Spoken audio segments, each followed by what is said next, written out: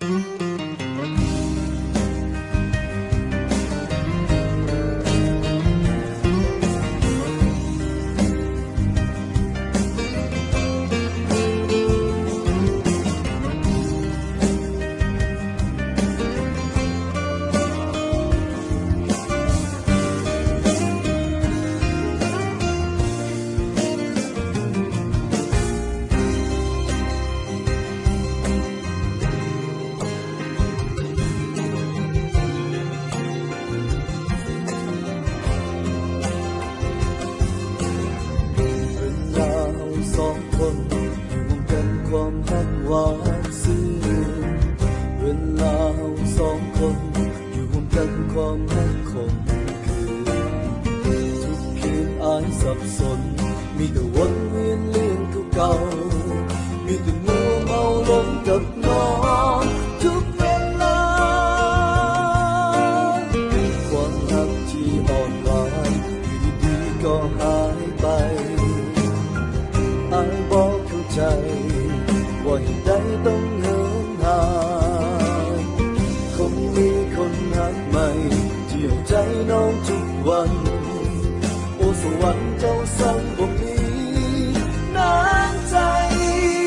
บ่มีเหตุผลที่ต้องเดินหนีไปจากกันว่าจะผูกพันก็ต้องใช้เวลายาวนานที่แสนซึ้งกับสุดโศกโอ้เราเป็นคนเดินหนีจากไปบ่มีเยื่อใย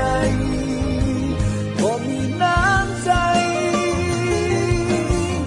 ชีวิตที่สดใสก็ต้องมาเริ่มต้นใหม่ความรักที่อ่อนไหวก็ต้องมาแข็งดังหินอายเหมือนเดินดินที่หากน้องสุดขอบฟ้าน้องจะลาอายไปแห่งใดบ่กลับมา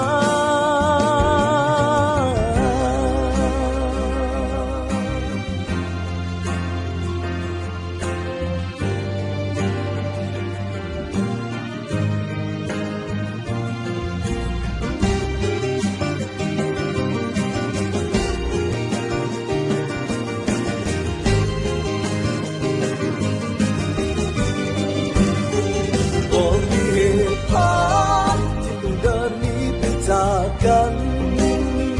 ผู้จะผูกพันก็ต้องใช้เวลายาวนานวันวานที่แสนซึ้งกับสุดโทรมว่าเราเป็นคนเดินหนีจากไปบ่มีเยื่อใยบ่มีน้ำใจบ่มีเหตุผลที่ต้องเดินหนีไปจากกันผู้จะผูกพันก็ต้องใช้เวลายาวนานวันวานที่แสนซึ้งกับสุดโทรมโอ้เราเป็นคนเดินหนีจากไปบ่มีเยื่อใย